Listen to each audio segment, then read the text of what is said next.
Okay, so now we're started. The recording has started.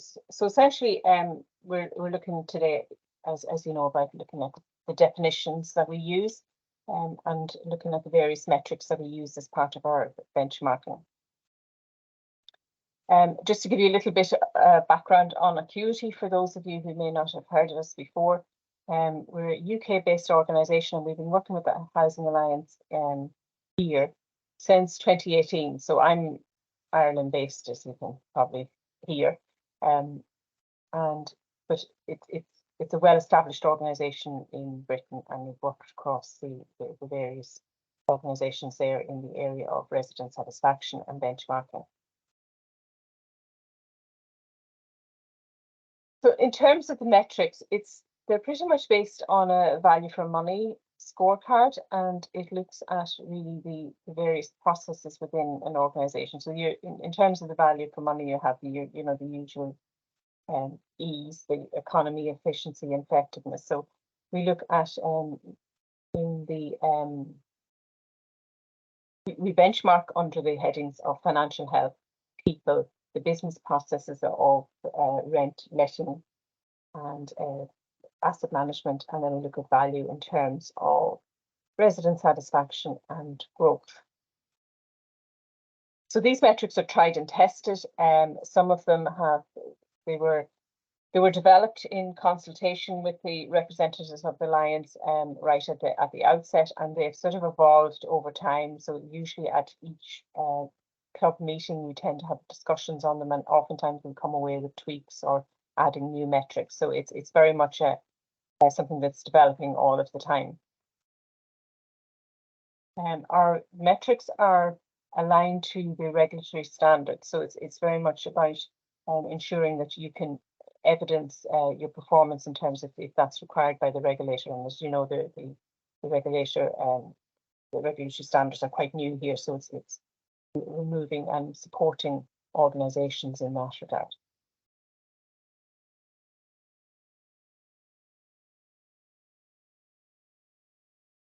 So benchmarking is very much, just to give a visual there, it's very much about comparing like with like, and that's actually the key to successful benchmarking. Get the teeth in properly small. It's also, I suppose, in relation to the business, your business plans, it's very much linked in with that. So your benchmarking results will, and I'll just skim over this, so we don't need to go into it in any great detail really, but your benchmarking results should be helpful along with other qualitative and quantitative data that you would gather. How the analysis of that is, so it gives you a sense of what your story is, how you are doing, and so forth. It also gives insight and helps you understand the strengths and weaknesses and priorities as you compare with other organisations, and it supports decision making, and it may help you focus on where you may need to deploy additional resources or indeed move resources around or whatever, just in terms of achieving performance. And it gives you evidence base for your business plans, your strategies, and your various action plans as well. Benchmarking is very much, it's not the answer to everything, and it's not the last word or the final stop, so to speak. It's very much often about the context as well as the actual findings around your performance or comparative performance. So as I said, it's very much about developing all as we go along, and changing and reviewing it as we need to do to make it an effective and useful exercise for you. So that's just a brief introduction to it. This is what our screen looks like. So anyone who enters data into the Acuity site is given their own login. There are a number of people who have authorization to enter the data for each of your organizations. So, and we also have, just somebody else in there. We also have sorry, that can change as you need it to do. So if there's different changes in staff or whatever, then you just notify us and we can add you in as an additional user. So there's a representative from each of your organizations that we communicate directly with. So there's one person. So all the communications from Acuity goes through that person, and they then cascade that down to yourselves across your organizations in terms of who needs to know.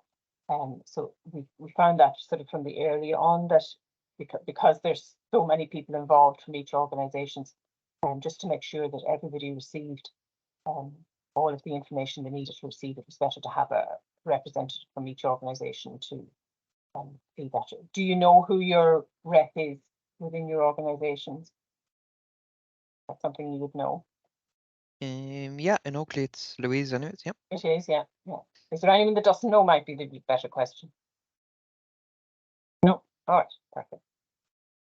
So this is what the screen looks at. So you log in.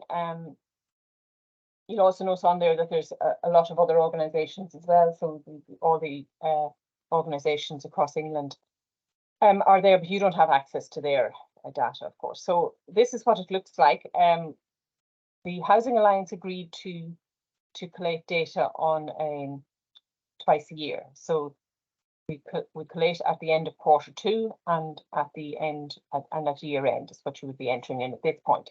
So the facility is there if you want for your own purposes to add it in at every quarter, and you use that information as you want to. But in terms of us producing reports, we produce a report based on data from the first two quarters, from the beginning of January to the end of June, and then the year end, as I said, what we're looking at now.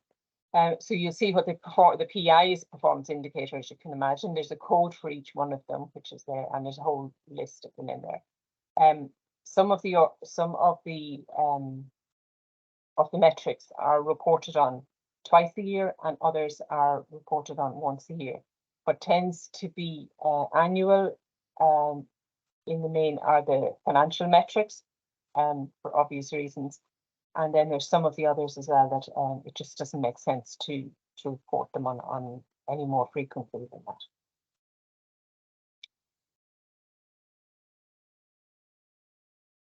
So as you're entering in the data, if you're wondering, oh, I don't quite understand what that is. So if we look here, the percentage of rent lost through dwellings being vacant. And actually that's not one of yours, it just happens to be the one I had on the slide here. That's one of the UK ones. But so if you see the question mark there, which is highlighted in the yellow here, if you click on that, that will give you the explanation, the full rationale for the metric, how it's calculated, what's included, what's not included, so forth. So if you're not sure, you can just easily check on there. We don't print the definitions, and the reason behind that is they tend to change after meetings, as I said at the outset, and what we're, I suppose, concerned about then is that people might be working off definitions that aren't actually up to date. Because if you tend to print it off, you sort of refer to that rather than looking at the system. So so our approach is that if you're not sure about a metric, you click on there and have a look, or indeed just contact us or whatever. Okay.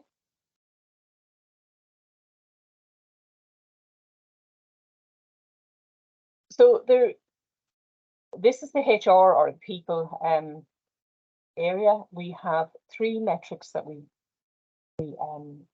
collate under this heading, and these are, they tend to be the first two, which is the average working days lost due to sickness absence and the total staff turnover. That's collated twice a year, and then for obvious reasons then the net promoter score in terms of your staff engagement is collated on an annual basis. So you'll be entering that in for those of you that have that information. And that's generally taken up as sorry, excuse me. That's generally taken up as part of your staff satisfaction service or engagement service. So the in terms of the average working days lost due to sickness, the metric is confined to standard sickness absence, and this because we had this is one of the things that sort of got teased out over a number of meetings. But for some organisations may have somebody who whatever reason, has somebody on a very who's out sick for a very long period of time, and a continuance plan has kicked in. So in order not to skew the figures, you exclude those people. So they're probably not going to be very many of them anyhow, but it's just it can completely skew the overall. In terms of the staff turnover, that measures the number of leavers the year to date as a percentage of the average number of staff employed for that period. And it's anybody who leaves. So for whatever reason they leave, or they resign, or made redundant, whatever it is. And then the net promoter score, as you know, is the question: how likely is it that you would recommend your employer to a family or friend? And that's reported on an annual basis. So in terms, it came up at the meeting before last, the whole area of staff turnover. And as you know, and particularly those of you in HR, or indeed managing teams, will know the amount of movement that's happening in terms of people moving jobs at the moment, and it could probably only escalate. January is always a good time for moving, isn't it? So just to delve into that a little bit in more detail, we developed a spreadsheet which was completed last time around for the first time, and it will now be completed on an annual basis. And this was just to look into and to give each organisation a little bit more insight as to where people were moving to if they were leaving their organisations. And this is the spreadsheet that we developed. So this is also this will be completed by your HR departments and entered in onto the system for inclusion in the year-end report. And it just gives some useful insight into where people were moving to. As with one of the areas of interest was people remaining within the social housing sector or similar, or within moving to entirely different sectors. And oftentimes what we find with the metrics, you may want to hone in on one particular area, as you know, as people discuss it more at our meetings. And rather than create hundreds and hundreds of metrics, which you could have any amount of them, but then the kind of sort of the benefit of them is a little bit lost. So if we want to focus in on a particular area, but this is our approach, we will create a spreadsheet like this, and it's very much about providing the contextual data, which is hugely important in terms of understanding the benchmarking reports. Because oftentimes it's the context of the performance can have a huge bearing on it, so that and sort of explains the figures. Okay, that's the HR element of it. The other three areas are the business processes. So we have the business processes in terms of income. We have the income business process under the heading of value, and then the financial health. The three general sort of general headings. So with the income, you with the business processes, we have the income, lettings, and asset management. With value, then, as I said, it's the new units delivered and resident satisfaction. And then the financial health looks at the whole areas of operating margin, debt service cover, and all those sort of things. Okay, so I've included in this presentation as well just the graphs from either the last meeting or the year end last year. So depending, as I said, because we don't report on all of them twice a year, so wherever it's relevant, I put in just to give you a visual if you haven't attended any of the benchmarking meetings, or haven't seen the reports. This is what it looks like. So the first area, of course, is income, which for yourselves will be your rent. There's a couple of metrics there. So we measure the percentage of rent collected, and we measure the arrears. And there will be a standard thing that if you're working in that area that you would report on a regular basis. So there's nothing particularly new there. The first one is the percentage of rent collected, and that's calculated by looking at the actual rent and service charges collected, divided by the amount due, and multiplied by 100 as you were to get the percentage.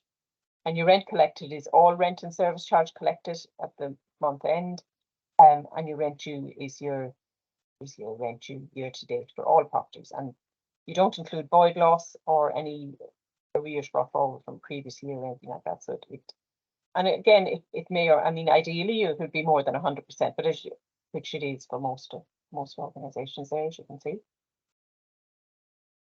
And the other one then is your current tenant arrears. So that's calculated by your current tenant arrears divided by the annual rent and service charge due, multiplied by 100 gives you a percentage of arrears. So you can see there across the organisations, it's much of a muchness in terms of your percentage of arrears. Okay. Any questions on that at all? Perfect. It's fairly straightforward, that one anyway. That's the two metrics, as it says, the only two. So then in terms of lettings, we have 4 lettings metrics which measure the efficiency of these processes. So we look at the standard and routine relets, we look at major works relets, and then we have the new lets as well.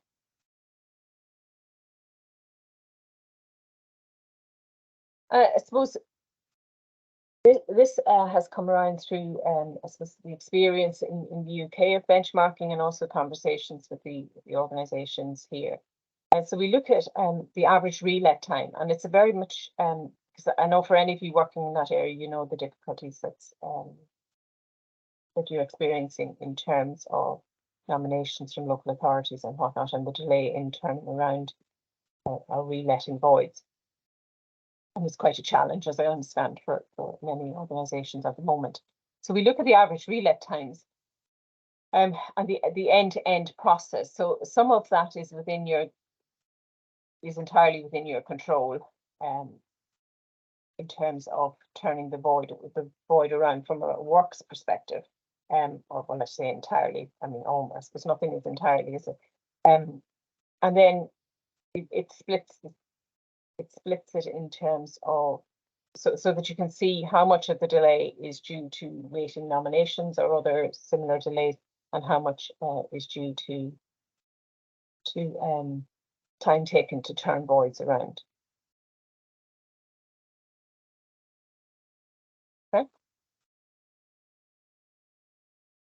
Okay, with the lettings, we don't include your standard relets. We don't include the major works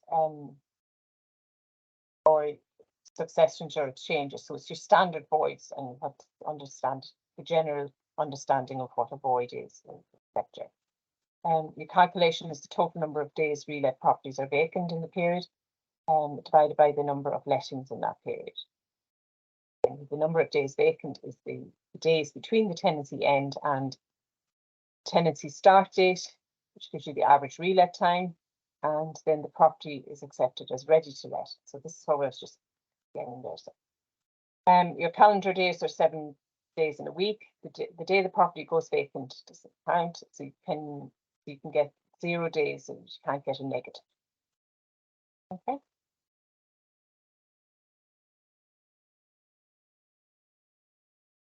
And again, this is what it looks like in terms of the report. And this was the lettings are reported on twice a year. So it's the average relet time, and we have the number of standard relets during the period. So you can see the average relet time is quite significant, and it's quite significant for every organisation there, really. So okay. And then the number of standard relets, again, so we just counted them, just I suppose to put some context in to the relet time as well. That's just an excerpt from the previous report. Any questions on that at all? No? And then the average ready to let time, so your standard relets and your average ready to let time is your major works. The major works are, for obvious reasons, they're separated out because again they would skew your figures immensely. And that's just to give you, yeah. Sorry, Breach, just on the standards, the standard relet. So what is that? Just your standard social house as such. It wouldn't include, we say, cost rental or other types of properties that you might have. Just No, standard yeah, kind of it's social. just standard social housing. Yeah. Yeah. Thank you. And sorry, Bruce, can I ask a question regarding the definition of major works? What's Acuity's definition of a property with major works? Well, essentially, it's any property where there's extensive, where the property isn't habitable. So that even if you wanted to let it tomorrow, you couldn't let it. It's where extensive work needs to be carried out. We haven't specified it as such. I suppose it's more for each organisation to determine whether there's major works happening on their property or not. But we found that there was very few. I'm just seeing if I can. I'll look back to see if we have it written down anywhere, but I don't, from memory, I don't think we've actually given it a very clear definition. I think there's just a general understanding across the organisations as to what that is. Yeah, just because if we're all reporting, a stat, I just would assume it to be relevant that we are all utilising a specific definition for that. Yeah. For that, I mean, from memory of the conversations we had around it, it would be properties where that if you had a tenant living in it, you would have to decamp it. Okay, yeah. So it's that level of work. So somebody Perfect. can't live in the property because of the condition of it. Okay.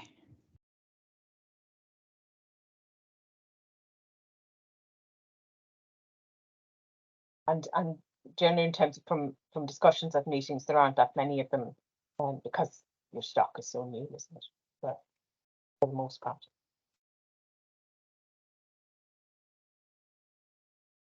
Okay, the whole I know there's a lot of work going on across your organisations in terms of the relets and void performance and all of that. So to support this and to put some context around the figures, we now develop this spreadsheet. So this is again about honing into the where additional work can put some more context for you and sort of explain, if you will. So this is now a spreadsheet which we've devised, and each section, each organisation will complete this, and it will be part of the report this time around.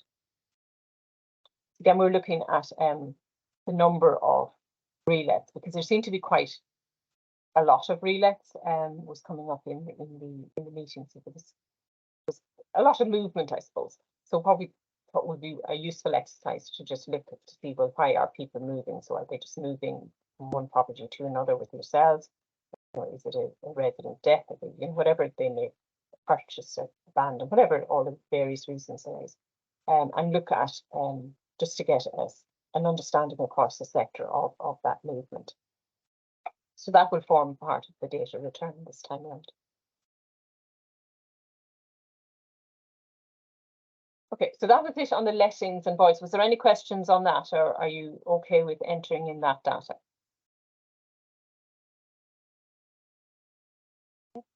Perfect. All right. So then the other end of it is repairs and maintenance of the asset management side. So again, we have of that business process. So in this section, we have metrics for the average end-to-end time for all reactive repairs or response repairs, or whatever terminology you use within your organisation. The average number of responsive repairs per unit, which is an annual one from memory.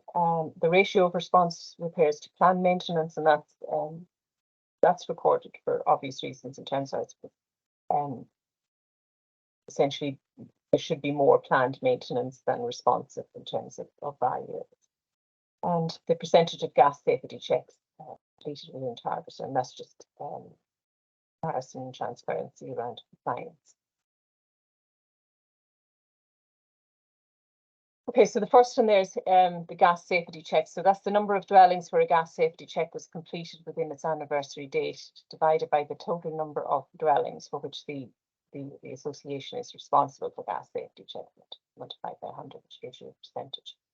And the number of rented dwellings in ownership, which were due to do an annual gas safety check during the benchmarking period. We exclude disconnected units, and the tenanted properties with disconnected gas pipe work should only be excluded if there is a record of annual checks to verify the gas supply is still disconnected. So that was the, after much discussion at our meetings, that was the final sort of definition and explanation of that particular metric. And Breed, can I just ask a quick question? With include our procedure is it's deemed compliant if it's either serviced or with the RTB. So can we include those with the RTB even if it hasn't been serviced in that percentage? No, it's not. If it's not serviced now, if the gas safe, sorry. Or the Annex E, the safety check, Yeah, safety check hasn't been done, you can't record it as been done if you have referred it to the RTB, you know, where you can't get access of it. Okay. So it's either done or it's not done. Yeah, perfect. No, that's fine. Okay, so then we look at the average end-to-end time for reactive or response repairs. So this is useful in terms of seeing how long it takes to turn around a repair, essentially, and it's one of the areas that you would report on in your performance. So it's the average number of days between the response being requested and its satisfactory completion, including the day of the request and the day of the completion. So those 2 days are included, and you include all response or reactive repairs completed during the period. So you have the sum of the total days taken to complete all responsive repairs in that particular period, and the period we're talking about is either the annual one now or the 6 monthly when we're reporting in June, and the total number of responsive repairs completed in that, which gives you the average. And we're talking about day-to-day single jobs grouped, non-urgent repairs, minor works to rectify flood damage, and excludes planned, cyclical and void works. Does that make sense? Okay. Okay, so then the other two we have is the average number of response repairs per unit, response repairs per unit, sorry, and the ratio of response to planned maintenance. The average number, again, as you know, how an average is calculated. So you have the total response repairs completed during the period divided by the total number of properties where you undertake response repairs, and that's where you're responsible for them, obviously. Okay. And the reactive or the ratio one then is the reactive or response maintenance spend divided by the planned maintenance spend, to do that ratio.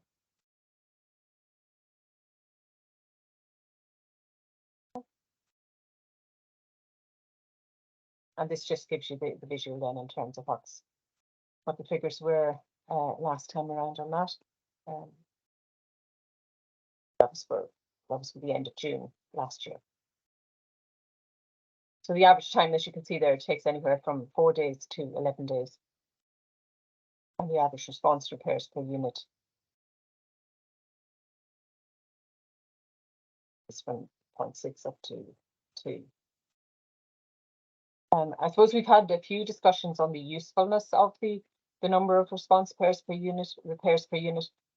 But we've continued to include it. It's not, I suppose, it doesn't provide any probably hugely useful data for you, but because I suppose it's not, it doesn't give you a good or a bad. So, you know, is it good to do lots of repairs or is it good to do less repairs? It's one of those, but we've continued to include it. It's had some discussion, and that's now we've moved that, I believe, to an annual data at this point.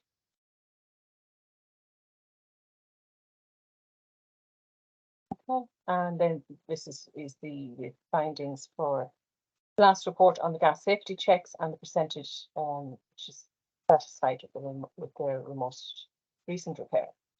The gas safety checks is actually quite, as you would expect, high on that.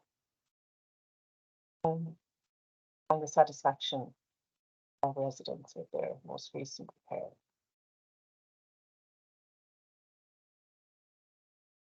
And the number of repairs, sorry, we've moved, beg your pardon. We've moved on to the new units now. So this is, we're looking at the whole area of value and the number of new units delivered within the period.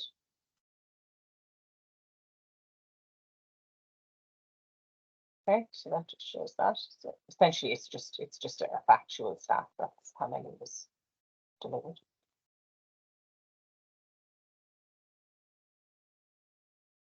Okay, so we've also, from this time around, we're adding in the cost rental units, and I know not every organisation is engaged in developing those, but it was thought useful to just to include that. So this is, I think this is the first time around that we're adding those in, and it will be an annual metric again. So it's just showing the value in terms of growth. And it's the new cost rental units as a percentage of the total cost rental, that should say cost rental units. I suppose it's just to give a picture of how much growth is in that particular area for those organisations involved in. Okay, and then value in terms of resident satisfaction. Again, this is an annual metric. And all of you, I believe, carry out resident satisfaction surveys. Some of your organisations use Acuity to do those, and some have other ways of collecting that. We had discussion at our various groups meetings just to ensure that the questions asked are the same. So regardless of whether you're using Acuity for your resident satisfaction or you're doing them yourselves or using somebody else, you should still be able to enter in this data for benchmarking purposes. So these are the 4 metrics we use: the Net Promoter Score for tenants, tenant satisfaction with the quality of their home, percentage of tenants satisfied with the neighbourhood as a place to live, and the percentage of tenants satisfied with that their landlord listens to their views and acts upon them.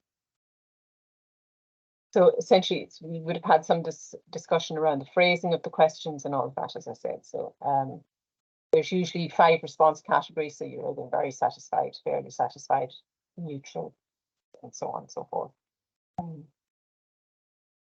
And we only count either the very or the fairly satisfied in terms of reporting on this.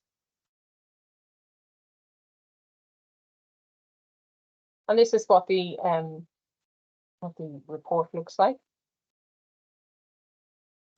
Again, this is the satisfaction with complaints handling and the number of complaints received during the period as a percentage of stock. That's the whole areas. And we did quite a bit of work around the areas of complaints and understanding what a complaint is, so that each organisation has that same understanding. And again, it's going back to the apples with apples. We're reporting like with like, or we're comparing like with like. Okay, so then the other value one is the overall growth in social housing stock, leased and managed. So these are the new social housing units delivered. And it captures overall social growth, so broken down to new units and delivered and new leased and managed units. Considering all the social growth that has come into the ownership or management over the year, and reflects not all social growth is predicted on a new social owned stock, and the new social leased and managed should be included also. And as I said, we also have now included the new cost rental model. So there are the 3 metrics that we use. We have the new social units delivered as a percentage, we have the overall growth in social stock owned, leased or managed, because of the various models that you use, and the cost rental ones. So they're the 3 in terms of the growth.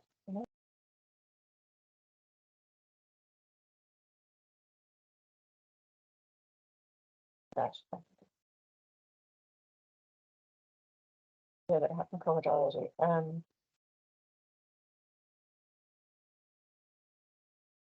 I've covered that already.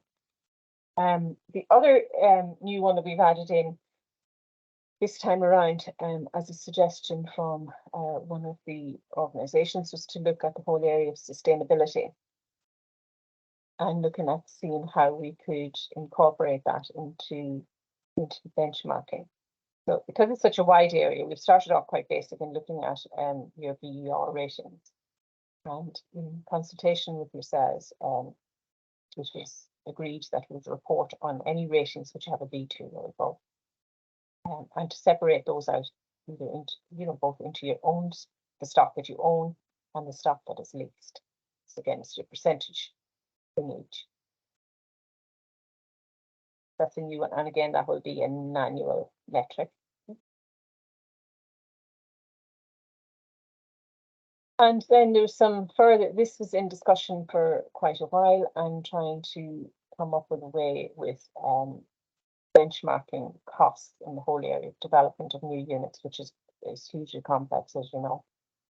So we've been quite basic with this, and we've used a report, or a comparison report that was issued by the Housing Agency last year, and used some of their I suppose, descriptions and definitions in the various areas. So we came up with 4 different metrics for this. So we've the average construction cost. So essentially, you're splitting it in between houses and apartments, and the development model.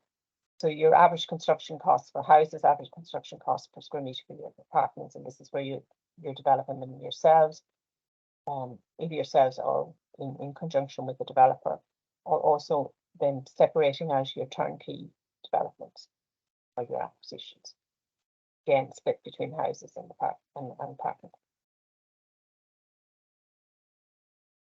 So this is just the essentially they're all pretty much the same in terms of the definitions. So whether it's a house or an apartment of it. So you have your cost per square meter, the construction cost for each square meter of the building gross floor area, and you have which is essentially your total construction cost of all new houses delivered or apartments, depending on which metric it is. So your construction costs as itemized. So they're excluding site development works, roads, paths, services, and they include including abnormal sort of like poor planning conditions, the various things that will influence the cost of construction and your external works and your car parking. And then that's divided by the total square meters of all new houses delivered. That calculation. So and as I said, that's done for houses and apartments. So this is its first outing. It'll be interesting to see how your colleagues get on with calculating that and what it looks like when it's reported, and whether it proves to be a valuable one or not. So it's in its infancy at the moment. So we'll be road testing that when we meet in April. And again, this is just the same thing for the turnkey. And it's just to separate that out in terms of is there any difference in terms of what they cost. Any thoughts or questions on that?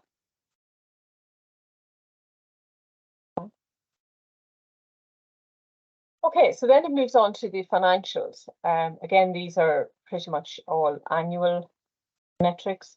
And under finance, we look at the operating margin, and the overall operating margin, the operation margin for social housing lettings, the EBITDA, and the EBITDA margin, the gearing, your debt service cover, and your headline social housing cost per unit.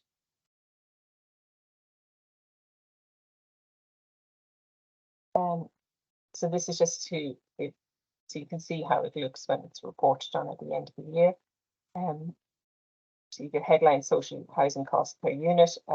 Again, all these definitions are included in the data entry system. So we just, I suppose, we just have one finance person here, yeah. So the first one is your overall operating or surplus, not including any gains or loss on disposal of fixed assets. And similarly, results of joint ventures are not included in either turnover or operating surplus. So you divide that by your overall turnover, which is your social housing. So that's that one. There was quite a lot of discussion around what should and shouldn't be included, and this has been fairly fine-tuned over a number of meetings. As you may or may not know, we meet the finance representatives separately to housing and property and HR. So there's quite a bit of discussion around these and making sure that each organisation was including or reporting exactly the same and including the same in their calculations. We have removed that regulated threshold now because it's no longer relevant, but it was there last time around, but it won't show up this time around. So again, we have the operating margin and we have the debt service cover. So that's just to show how that looks. Again, your EBITDA and the EBITDA margin.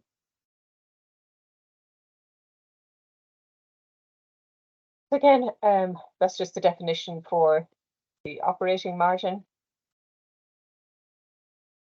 and the definition for your EBITDA margin. Any questions on that?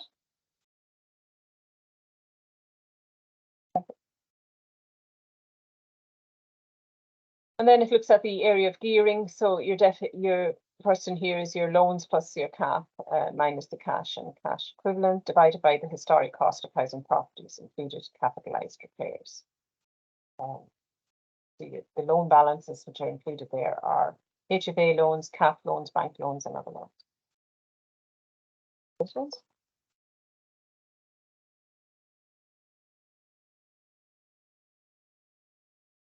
Yeah, and I suppose just to say that these standards were very much a lift from the regulator. So just to make sure that it's you know, that it's aligned with what the regulator is asking you to report on in terms of your financial performance. And we've covered that. We've already gone through that, so let's do it again. And this is just the detail of each of those financial metrics, just showing what's included.